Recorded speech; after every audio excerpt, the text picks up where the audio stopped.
Happy trails to you. It's great to say hello and to share with you the joy I've come to know. And notice here in 1 Samuel, Samuel anointed Saul king, the first king of Israel. And in 1 Samuel 10:9, it says it was so that when Saul had turned his back to go from Samuel, God gave him another heart. Now you can't tell me he didn't get saved there. And all those signs came to pass that day. You know, he found these livestock that were missing. And verse 10, when they come thither to the hill, behold, a company of prophets met him, and the Spirit of God came upon him. That's Saul now. The Spirit of God came, and he prophesied among them. And it came to pass when all who knew him before time saw that, behold, he prophesies among the prophets. Notice. Then the people said one to another, what is this that is come unto the son of Kish? Is Saul also among the prophets? And just notice this. This is real. And one of the same place answered and said, but who is their father? Therefore it became a proverb, is Saul also among the prophets?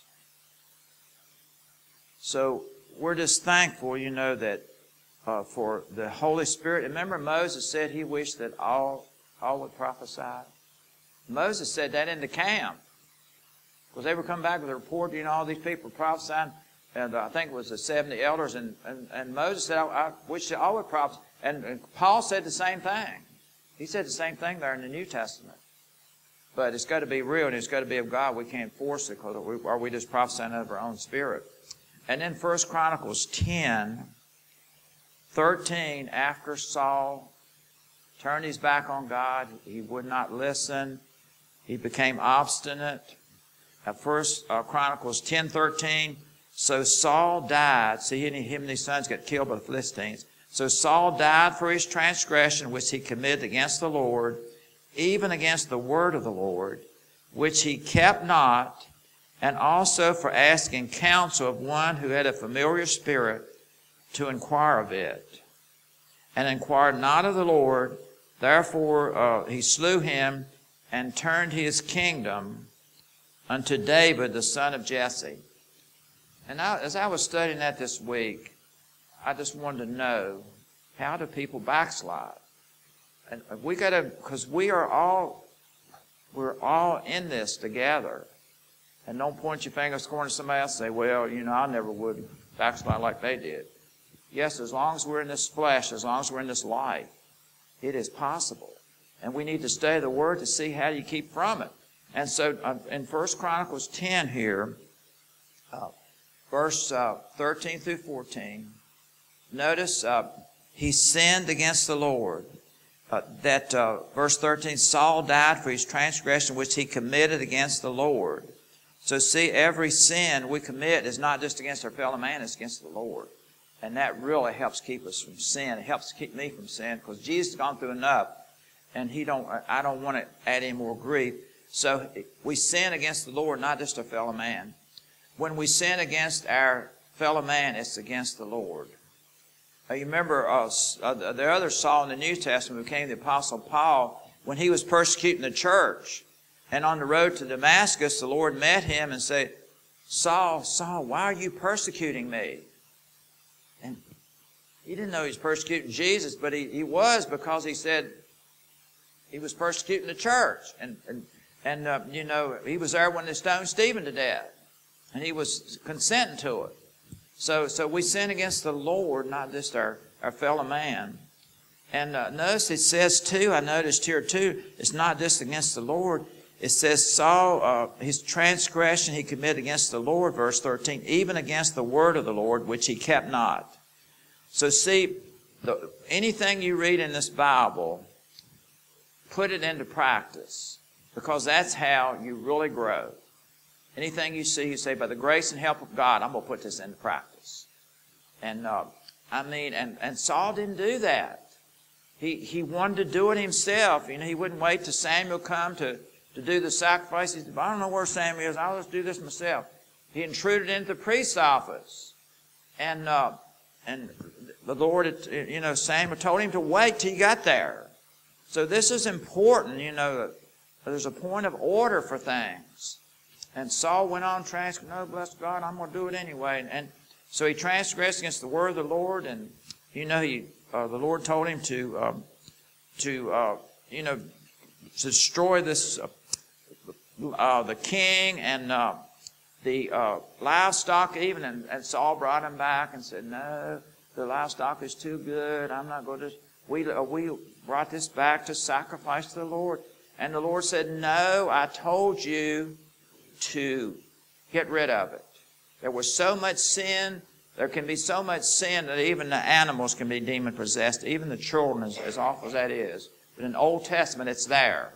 Even the children, if they live around parents that are so full of sin and wickedness, and they do all these terrible sexual things, and they're just full of the devil. And God, He said, hey, I can't have this. It's going to destroy mankind again. And I said, I'm not going to destroy mankind again now, even by flood or any water or anything. But things got so wicked, and God told him to get rid of it. But he didn't do it. He said, no. And so Samuel had to do it. So he sinned against the word of the Lord by not obeying it. And notice verse 13 here also. It says, he sinned against the Lord. He kept not the word of the Lord. And he went and asked counsel of one who had a familiar spirit to inquire of that spirit. So see, if we go to the horoscope column, if we go to the to any witchcraft, any mediums, wizards, or you just have these psychic hotlines, I understand. If you go and ask counsel, or you read that stuff, that gets in your spirit. And if you have contact with those kind of people, God hates that. And He says, don't ask counsel for these people. Don't read that horoscope column. Don't listen to these people, because they'll get you confused, and they like to give you something, that you'll have a contact with in your home, or some kind of a gift. And that way they can work through that to curse your home, to curse your health, to do things to you that you wonder, how in the world is this happening? I mean, the devil seems like he's taking over my stuff. And you have to break off that. Don't give the devil any leeway in your lives, because he will affect your stuff. I tell you that. I've seen it happen. I know it happens. And I tell people in a counsel with them, yeah, you gave the devil leeway here to get into your stuff, because you're living in sin. You are cursing God. GD this, GD that.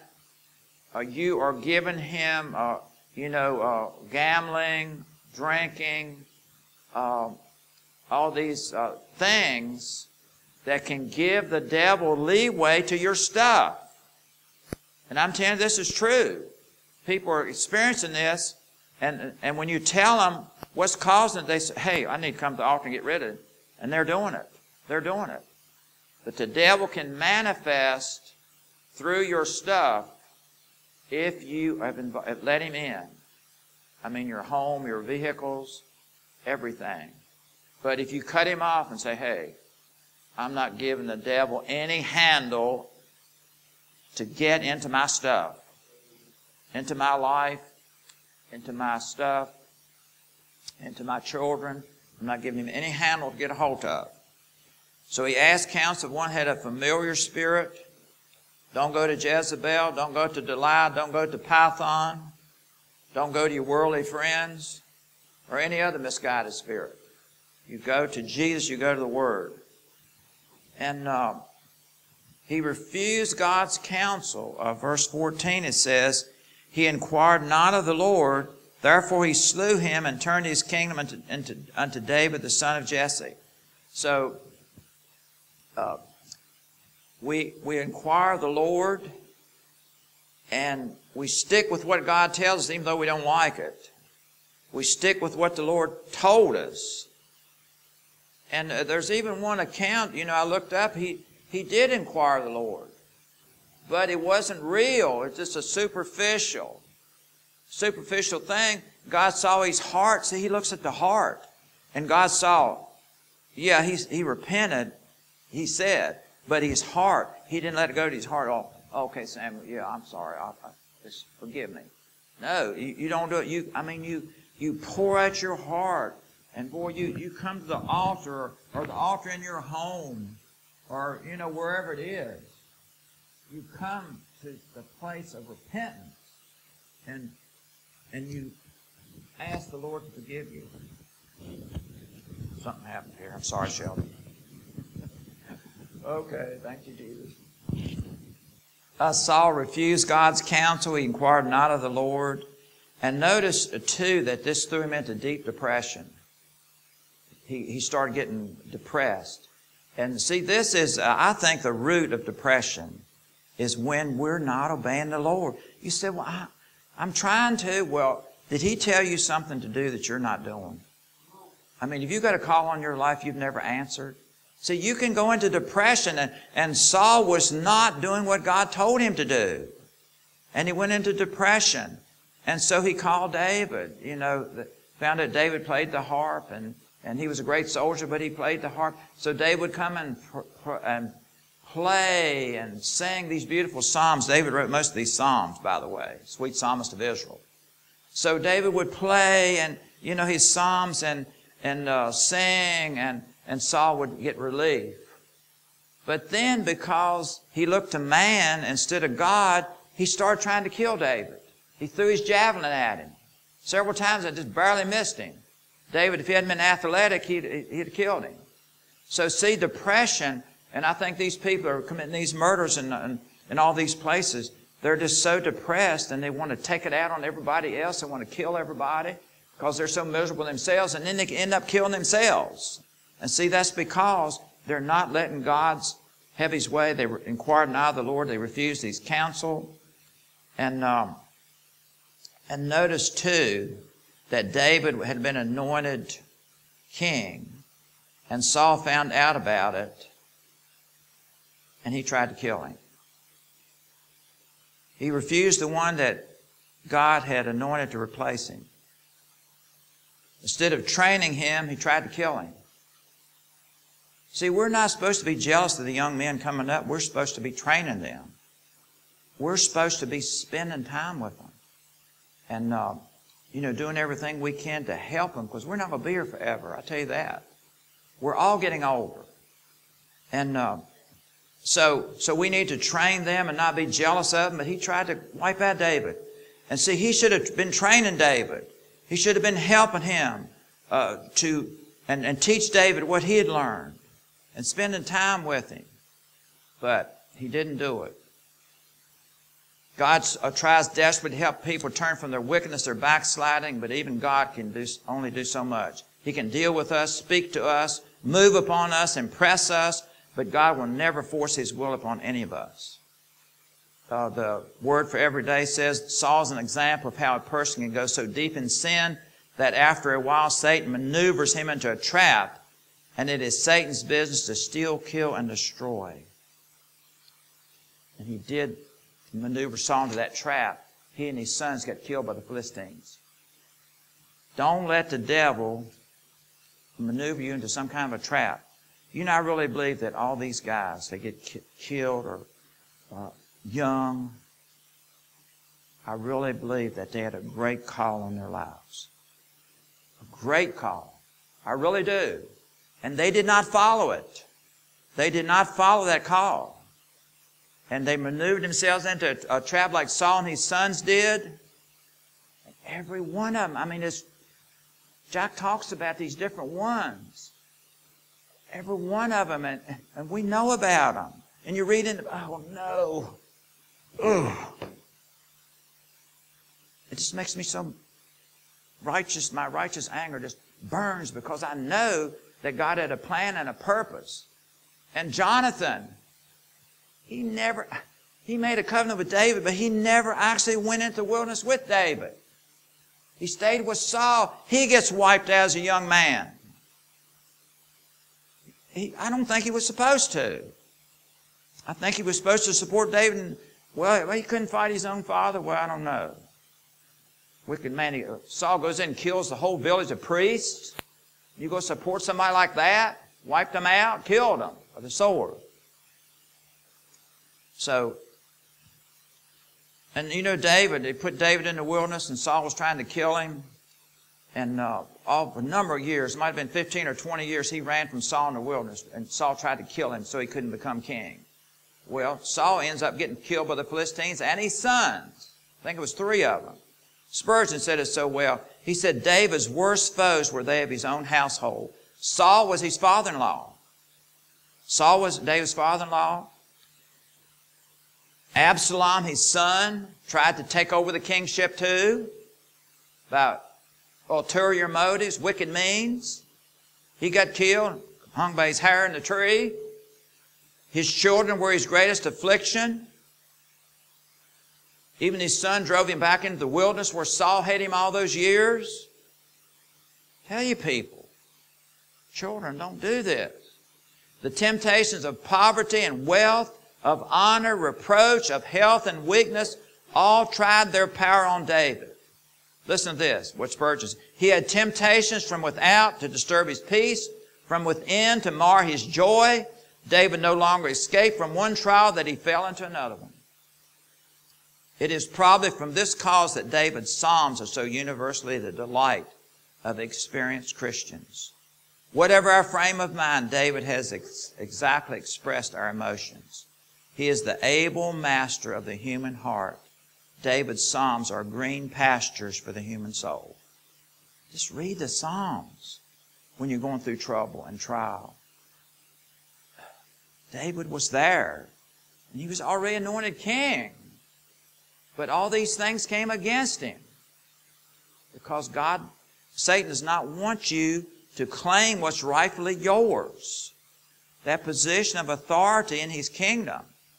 He doesn't want you to do that, but we must do it. So,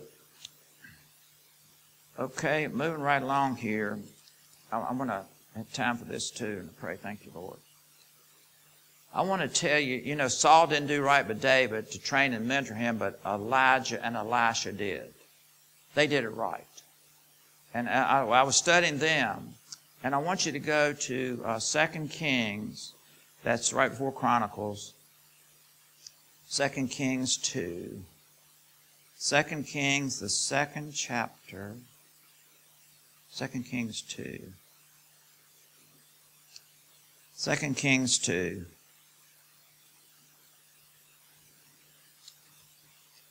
This is so good. 2 Kings 2. And, you know, Elisha wanted a double portion of Elijah's spirit. You young guys, listen to this. You know, you're here and you're listening, watching. I want you to get this.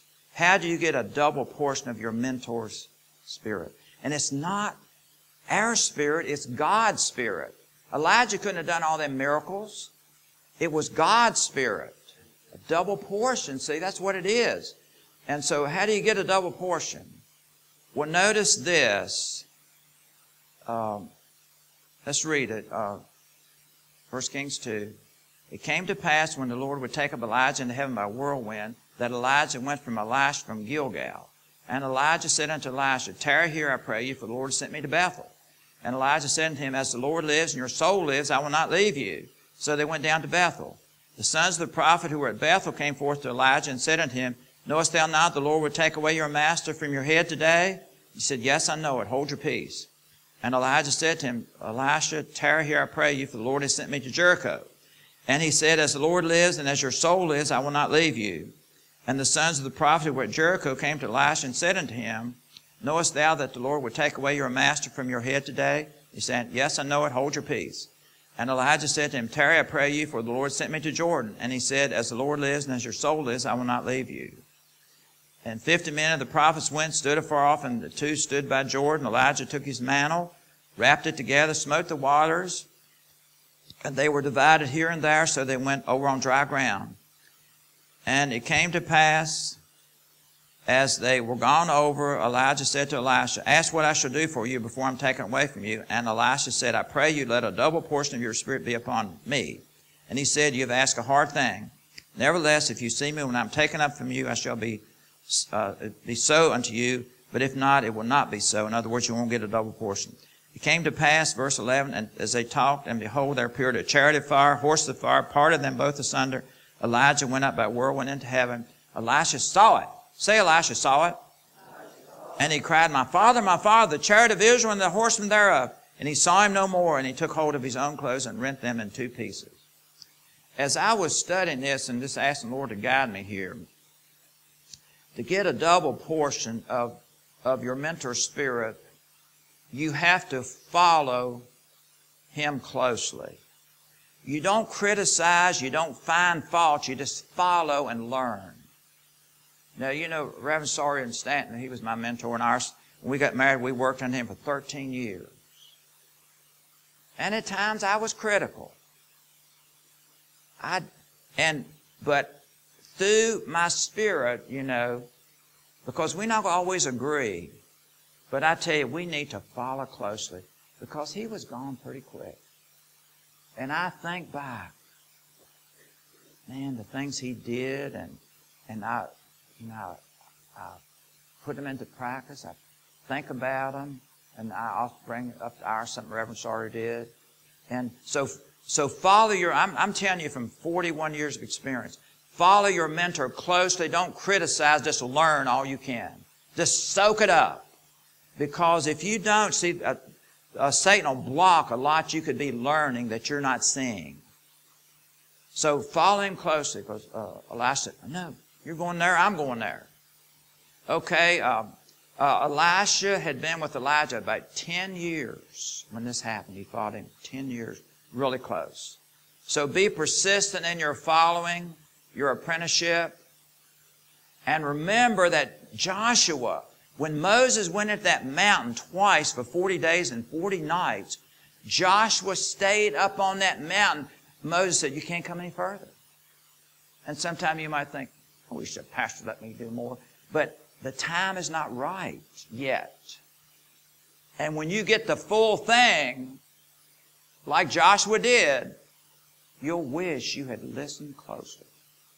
I know I did. I said, oh my Lord, now what would Reverend Sawyer do here now? Let me see. Now what did he do? So follow closely as you can and realize that your time is going to come. And boy, when it comes, it hits. It hits full. And I mean, the trials and things come, and you have to have the patience of Job, and you have to stick to it with all hell and high waters breaking loose. But you know, it's a lot easier if you watch your mentor, how he handles things through Jesus, through the Lord. I mean, that's the secret. It's through Jesus, through the Lord. I mean, how can you survive?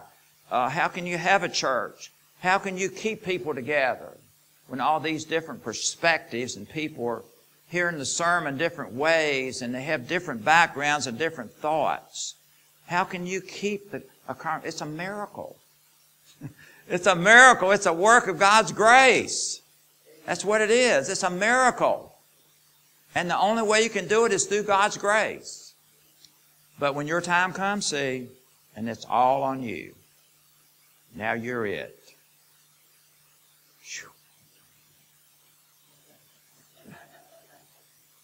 But you can do it. God's grace. If I can do it, you can do it. So be persistent in your following. Be persistent in your apprenticeship. Remember, Joshua stayed on the mountain 40 days and 40 nights. He could not go into the glory. He couldn't go in that glory up there and get the 10 Commandments. He couldn't go. He couldn't go that far. But he waited till Moses came back down. Moses said, thank you, Joshua, you waited. And they came back down the mountain together. I mean, I love that story. The third point, follow your mentor closely. Second, be persistent in your following. Third, keep your heart pure towards your mentor. You hold my every moment.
my